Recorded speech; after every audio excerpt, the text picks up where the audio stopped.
First of all, thank you for joining.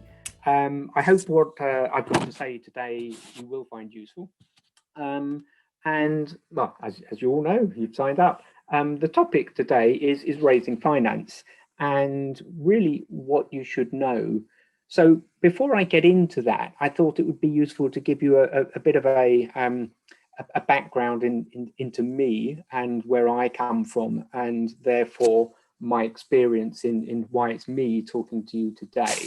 So I started as an analyst working for banks in the City of London, and then jumped into business development for those banks. But about 26 years ago, I left and set up my own business finance consultancy.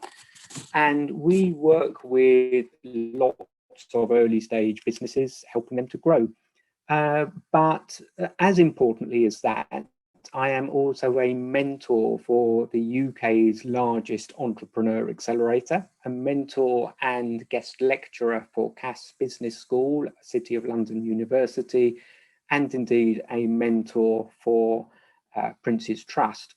So as well as my day job, if you like, of working with early stage businesses, I get to see a huge range of other businesses coming in through my pro bono work as a mentor. So everybody from young people through to more experienced entrepreneurs, and again, totally sector agnostic. But throughout all of that, what's useful is there's a number of common threads.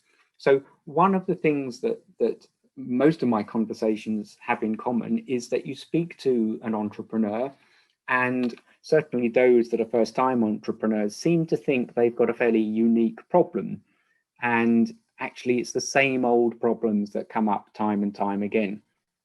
And as you would imagine, by far the biggest of those discussion points normally centers something around raising finance.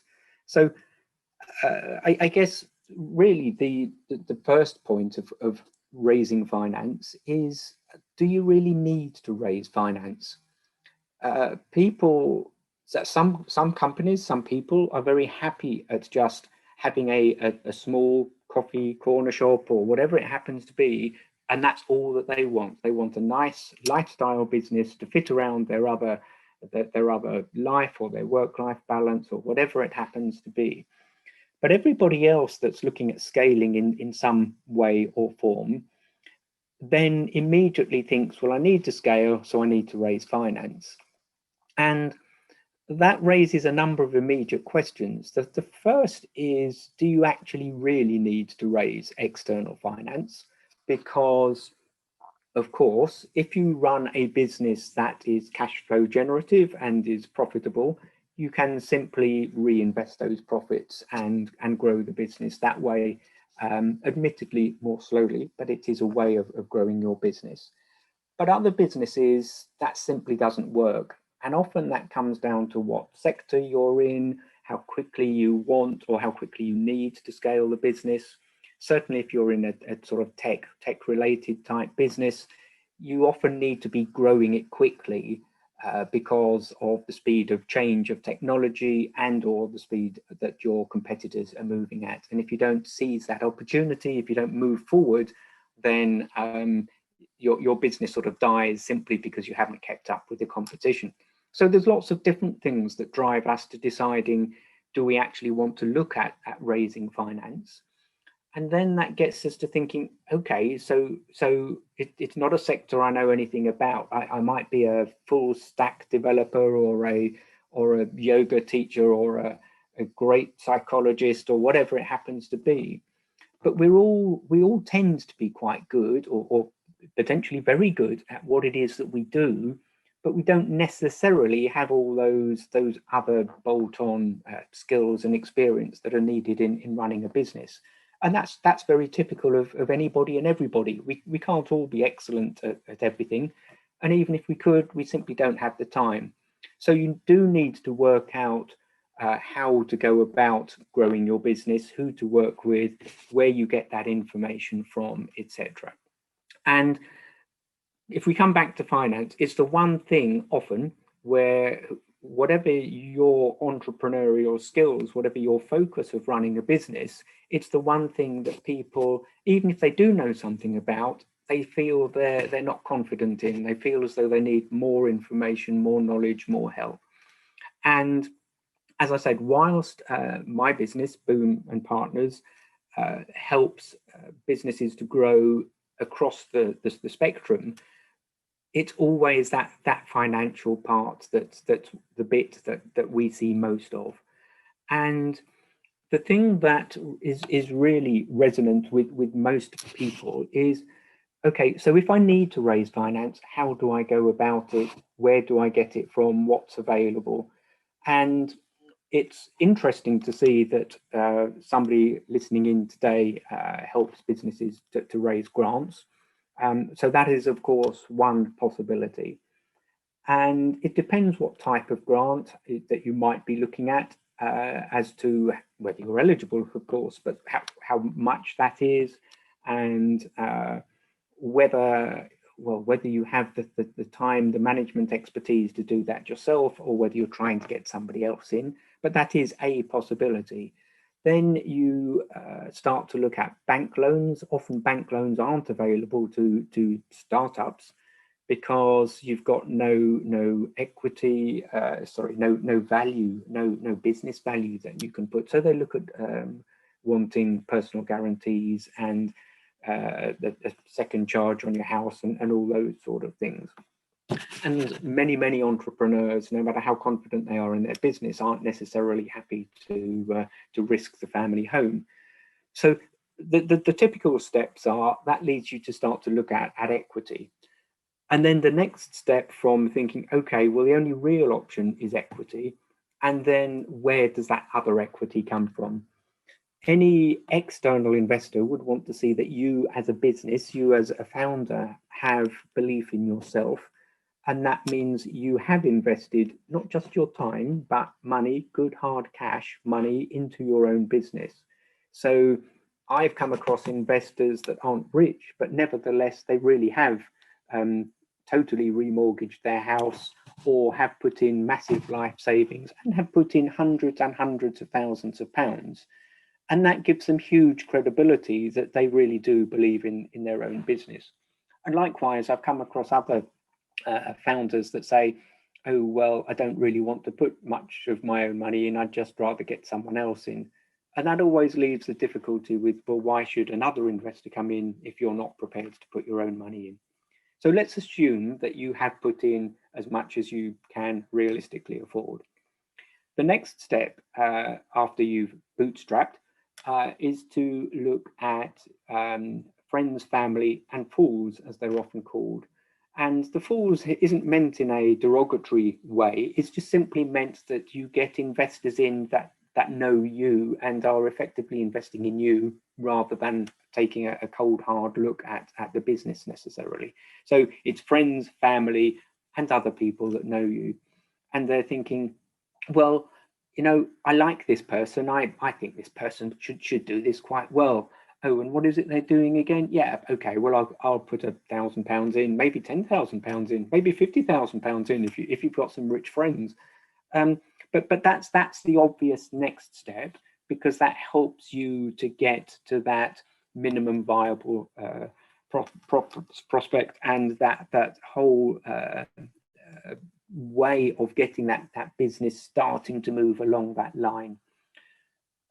And it's very important that the where you are on that spectrum very obviously dictates how much your business is worth. And that's something we'll come back to in a moment. But when you're looking for an investor, you have to decide how much your business is worth, because obviously you're looking at raising money into the business and therefore what percentage of the company you will sell to them. But clearly, if you've woken up one morning and thought, I've got a good idea, then, you know, that might be a fantastic idea, but it's not necessarily worth very much, depending on whether you've done it or not. It's actually going to be very, very difficult to get anybody to invest in that. Whereas, of course, if you're way at the other end of the spectrum, So you move through, I've got a good idea, you've got proof of concept, you've started to prove it in the market, you're starting to sell, you're generating revenue, and then you start to make profit. All of these things validate what it is that you're doing, what your business is, and then that increases the value of the business, because it's not just you saying, I've got a good idea, but you can say, oh, well, actually, we sell to tens of thousands of customers. They all pay this price. We're making this much money. So it gives the external investors the real belief that you really might be onto something. And so you move along this step from bootstrapping, paying for it yourself, through the friends, family, and fools in one form or another. And then you start to look at the real big steps. Into where does that money come from? How much do you need? What's the valuation? But before we start, the one thing I would say is please, please, please make sure that you allow enough time. The one thing that is a constant conversation I have is companies contact me and say, can you help? We really need to raise finance in about a month's time. The chances of you doing that, I have to say, are very, very limited. Let's put it that way. So unless you're extremely lucky and you come across somebody that loves the idea, has a nice big bank balance, and really gets into it, I would say you should certainly be allowing 6 months from starting that process of raising finance through to actually potentially expecting to have the money in the bank. It is, of course, a rule of thumb. You can do it quicker. It can take much longer. And there's two things to remember. It will take you longer than you think, both in terms of start to finish, but it will also take you more time than you think, as in hours per day. It's a big deal. It's a big project trying to raise finance. Whichever way you go about it, it's going to take a lot of time and effort. And all of the time and effort that you're focusing on that, you are not focusing on running your own business. So it's a big thing to think about.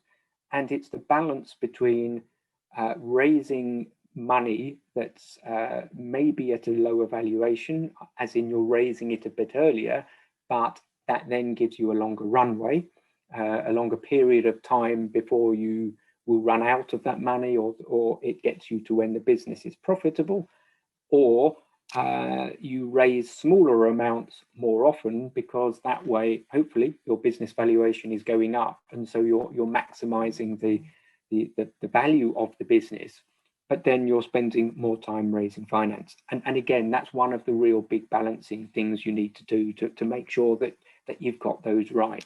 So the first questions you need to ask are, what is my burn rate? As in, how much money is my business spending, losing at this stage in its life? And how long is my runway? How long is it before my bank balance is zero? And they're the two things that you need to look at, but you need to allow a good 6 months before you start that process. And then you start to think, well, okay, what are the processes? You can, of course, go back to the people you've already had invest, should I say, and say, well, okay, the business has now advanced further and we're now looking at raising more money. And often the downside of having friends, family, and fanatics or fools invest is that, in fact, often they don't have terribly deep pockets. So they've backed you because they like you, they want you to succeed, but they're not high net worth, ultra high net worths typically, and so they don't have enough money to follow on, even if they wanted to. So you then start to think, okay, so there are three obvious routes to go. One is angels and high net worth individuals. The other is crowdfunding, and then the third is venture capitalists. And I would say each of these have benefits and drawbacks, and each of them are often focused, are more applicable, should I say, depending on where your business is and a whole bunch of other variance. So I would say in most cases, if you are on your pre-seed round, you're looking for that first step after you've got friends and family involved. Often it can be a good first step to look at angels and high net worth individuals. But I would very much caveat that by saying you can spend a huge amount of time doing pitching events, whether it's live or whether it's online. Often you have to pay to enter into pitching events. And if you find angels, you might either come across them either as individuals, or you might do these events, or you might find them in groups in one form or another. And it's a bit more difficult from the point of view that often you have to have one-to-one conversations with all of these people separately, or at least 1 to 6 or whatever conversations if they're in small groups. So you have to not only do the presentation, but then you have to go through all the questions and answers and all of those details. And then hopefully later on you start to get into the due diligence. But importantly, you also need to look at the discussions regarding the valuation and the commercial discussions surrounding that business. And the one thing you absolutely must not do is to have different conversations with different people on different terms, because it will always get found out if you're offering one person, one body, a price or terms better than the others. Whatever you think, whatever they say, it will always get found out. And that will then become a race to the bottom. And those that had said that they were interested, if they find out somebody else is getting a better deal, they will of course want that better deal. And if they don't get it, they drop out. So it's very, very important that you have to do all of that at the same time in the same way. And all of these different angel groups also often have different terms. So not only do the investors have different experience or knowledge and want different things, but likewise so to the little groups. So it may be that one little group wants simply a payment for you having the opportunity to pitch to them. Somebody else will help you do it, but wants a slice of the equity. And there's all sorts of these different things. So it's very much a one-to-one type process.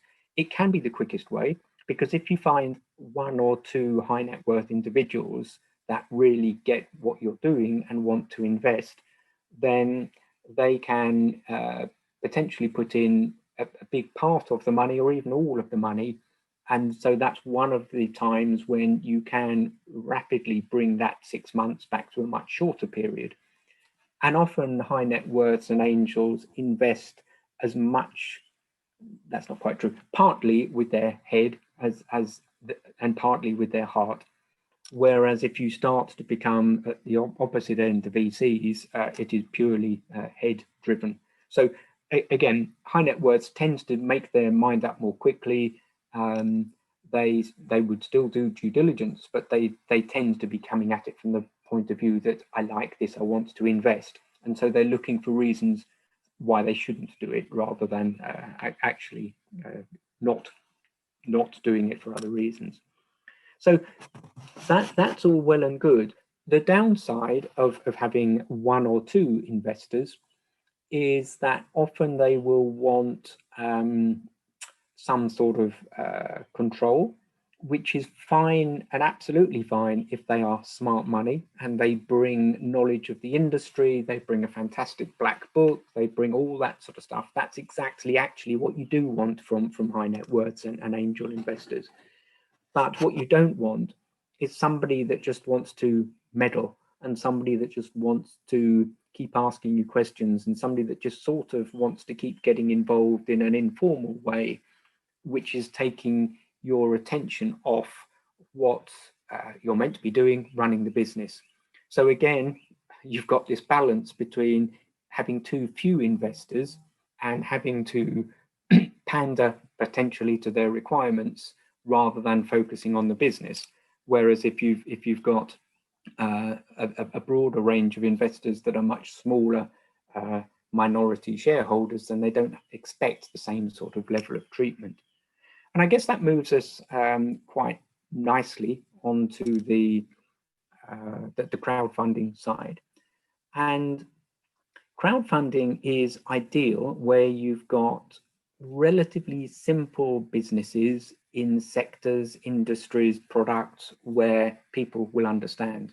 So people that invest on crowdfunding platforms are everybody from ultra high net worths through to people that are just interested in doing something on a rainy Sunday afternoon. And the big platforms, Seedrs, Crowdcube, have hundreds of thousands of investors that look at it on a regular basis.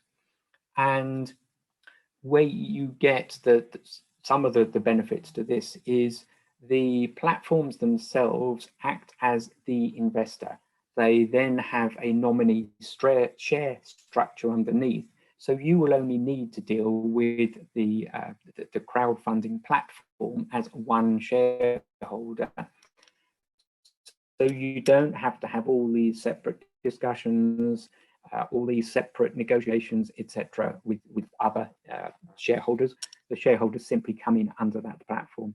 And it also opens up the door for investors to invest typically anything from £10 or so upwards. So you can have in your round of a few £100,000, £500,000, whatever it happens to be, you can have some big investors that put in, say, £100,000. And at the other end, you can have lots of people that have put in £10, £50, £100. But those small people are still then ambassadors, advocates for your business, your product. They're running around saying, hey, look at this great business I've run. I've invested in. Look at the products that they sell. So it's a fantastic marketing tool as well. And that's one of the things that you get by going down a crowdfunding route.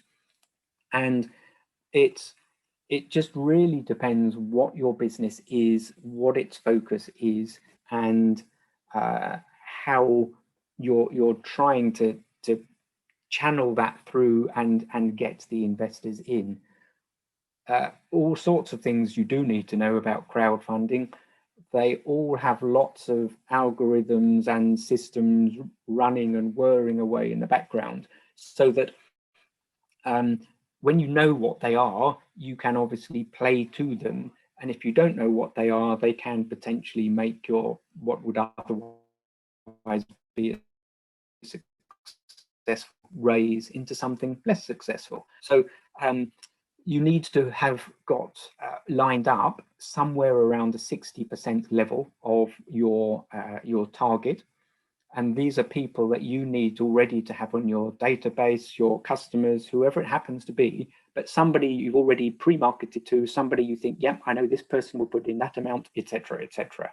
Because you won't get on the crowdfunding platforms unless you've got to that stage. So they need to accept you, and they need to accept you because your product not only is good and they believe in the product and in you, but also that your product fits their platform.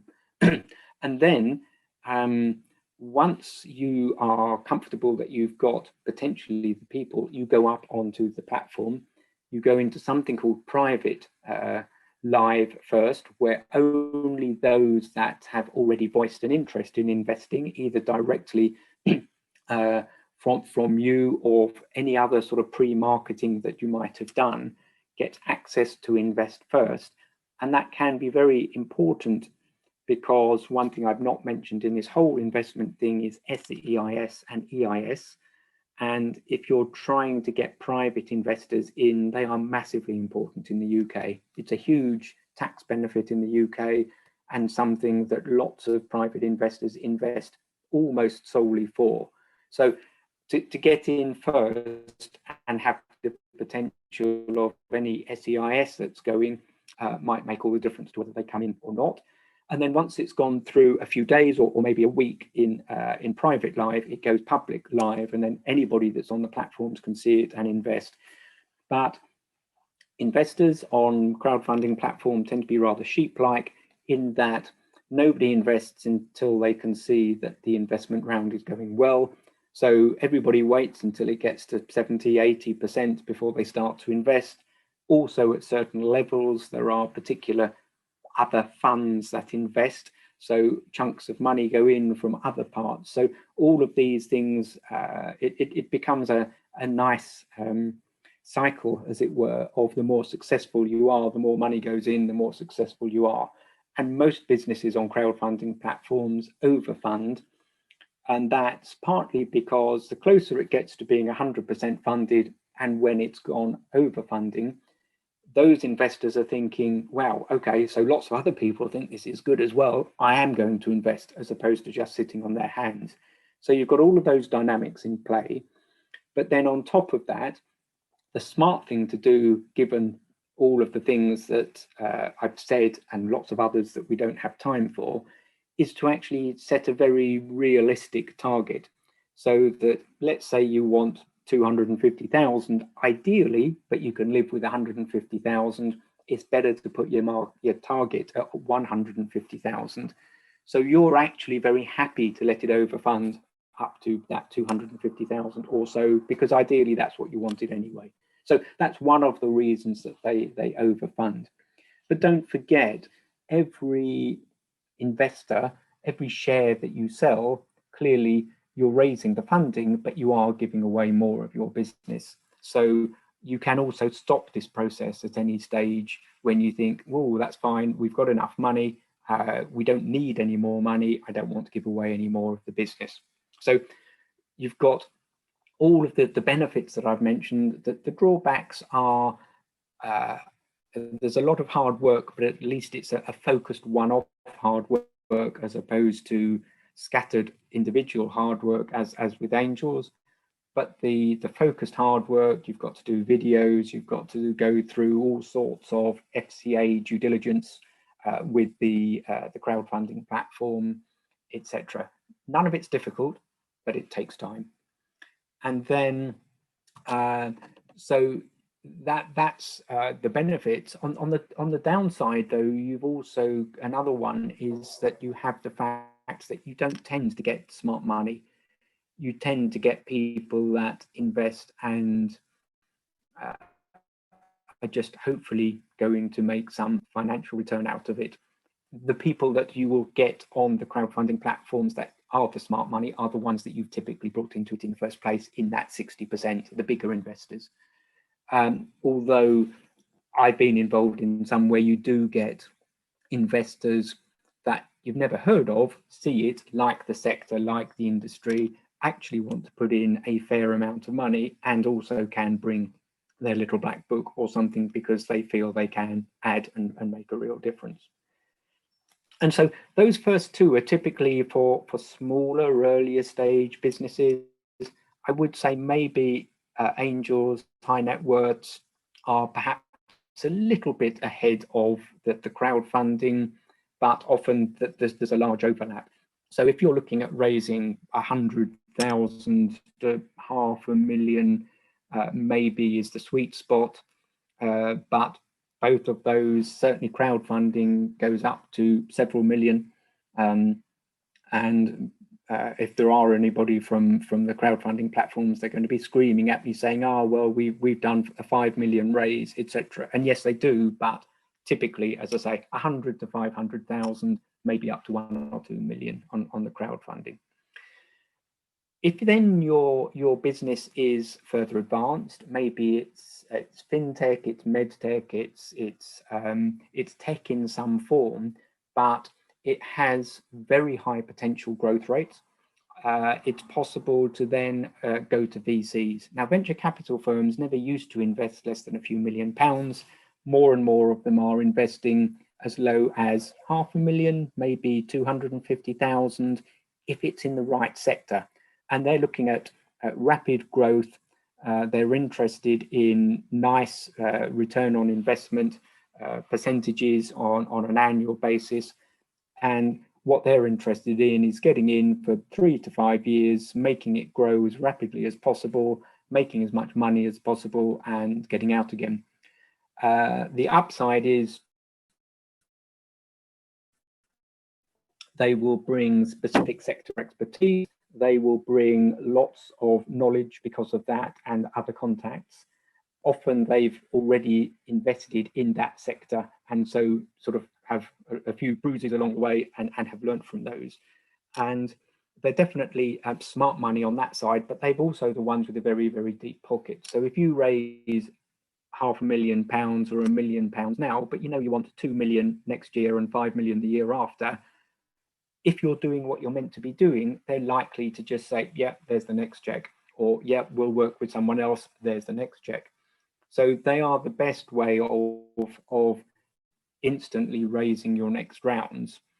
The downside with VCs is you will have your biggest discussions over valuation and all the other terms. They are most definitely the hardest negotiators, and therefore you will be, well, the valuation of your business will be lower and the charges will be higher, because not only typically charges are around the sort of 7-ish% mark of monies raised for angels and crowdfunding and VCs, but VCs will also charge you an annual fee and also charge you for the fact they will want somebody on the board, which is always a prerequisite. So there's other, there's downsides, but there's upsides with all of them, as I say, and it depends where you are. And you either see companies move through angels and high net worths into crowdfunding, into VCs, or straight into VCs. So there's a whole mix and match, but it depends on your sector and where you are on that journey. Just jumping back to the valuation, there is no obvious, sensible, real way of valuing an early stage business. When you look at a business that's been going a long time, that's quite easy. You can do discounted cash flows. You can look at their forecasts, and their forecasts are based on previous performance and experience, etc., etc. With early stage businesses, it's much more difficult. So you tend to look at some sort of scorecard valuation. You, of course, also have to come up with forecasts and assumptions behind those forecasts for any business to raise money. But those forecasts are also used in not just the balanced scorecard valuation, but the whole valuation process anyway. But it's a difficult process. So it's a really case of you having to come to something sensible. Don't get over enthusiastic, because that's the quickest way to stop other people investing in your business. So it needs to be realistic, but likewise, you're obviously not wanting to sell it too cheaply. And so the VCs will probably be the lowest, crowdfunding will probably be the highest. But what you must not do is to raise money at one level, go back to raise money a little later, only to find that you're going to struggle at that same valuation, because that then makes you have what is called a down round. So you raise money at a lower valuation and that gives nobody any confidence whatsoever. So a very good reason all by itself why you should not overvalue your business. So I think all of those things come together. You can see equity often is the best way to go, simply because it's the only way to go. There are all sorts of other things, grants, there's all sorts of other money that you can get in from other places like R&D, tax credits, which every business pretty much should be doing and isn't. So there are all sorts of other ways of accessing some monies. If you want real large money in order to grow your business, it does come down to equity, but then you need to make sure you're working with the right people in your team, in your wider team. You've got good accountants, lawyers, whatever it happens to be. You must have a good advisory board. However you're going about doing this, you must have a good advisory board.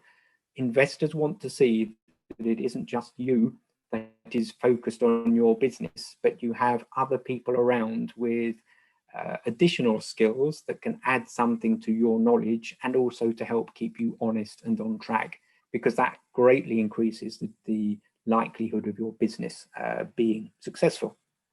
So all of those things And then on top of that, you look at where is your business, what sector's it in, how ambitious are you? Are you happy with the corner shop? Do you want global domination in 5 years' time? All of those things depend on where should you be trying to raise finance, when should you be trying to raise finance, and how should you be trying to raise finance. So there's lots of things in it, but when you start to unpick those sort of questions, then there are, well, there's lots of information out there, and when you start to weave your way through the maze, you can actually start to get a much clearer idea of where it is you want to be going. Just the last thing about me is I actually do a lot of written publications, published publications. Quite a lot of that is around looking at raising finance. And on the company website, my company website, Boom and Partners, there is a page that is news tab, and on that there are 100 and something such articles about all sorts of things. But if you go into the news tab page, and then if you go to the read part, that shows you all of the articles, and then you can actually filter them. And if you filter them by finance, there's a whole lot of stuff on what I've just been talking about today. But there is, of course, all sorts of information out there from all sorts of different people.